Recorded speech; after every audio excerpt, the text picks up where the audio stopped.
Venons-en cette fois-ci à cette mission d'inspection effectuée par la ministre du Plan dans les entreprises bénéficiaires des exonérations de l'État. Alors, sous l'encadrement de l'Agence nationale de promotion de l'industrie, ces entreprises qui s'approvisionnent de la ville de Goma et ses environs en énergie électrique et de farine de maïs traduisent la volonté du gouvernement congolais de favoriser le bon climat des affaires et le développement socio-économique. Dans sa tournée au Nord Kivu, après la remise officielle des ouvrages construits aux autorités locales, le ministre d'État, ministre du Plan, a visité les entreprises bénéficiaires des exonérations de l'État sous l'encadrement de l'ANAPI dans le cadre du climat des affaires. Judith Soumino a commencé son inspection à la centrale voltaïque Nourou.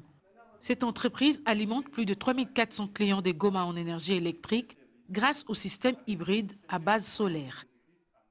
De Nourou à Okapi, le numéro 1 du plan a visité cette usine de transformation des maïs dont l'exonération du gouvernement a favorisé son essor. Le projet Okapi est exonéré par le gouvernement congolais, ce qui nous permet d'importer des machines sans souci, ce qui nous permet aussi de fonctionner pendant 5 ans sans pour autant payer les taxes et impôts, et ça nous aide énormément à ce jour. Nous avons la capacité de production de 30 tonnes le jour.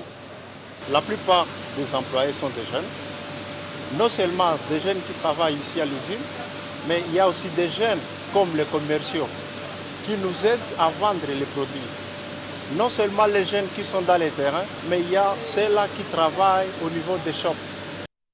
Judith Souminois a bouclé son inspection à Mont-Gabaon, également producteur de farine de maïs. Cette entreprise contribue à la création d'emplois. Des réalisations qui traduisent la volonté de booster le développement socio-économique de la RDC. Le président de la République a dit dans sa vision qu'il veut faire des Congolais des millionnaires, et aujourd'hui on y est. Et tout ça c'est pour développer la RDC, développer le Congo, donner de l'emploi à des Congolais et pouvoir avoir une économie avec des produits made in RDC. Aujourd'hui, c'est vrai, ils sont dans un programme d'investissement avec une exonération, mais une fois que la période sur laquelle porte cet investissement sera terminée, peut-être d'ici 5 ans, ils auront à payer des impôts, et donc ça, c'est déjà un revenu pour l'État. Ces exonérations permettent donc de fidéliser les investisseurs et de garantir le bon climat des affaires.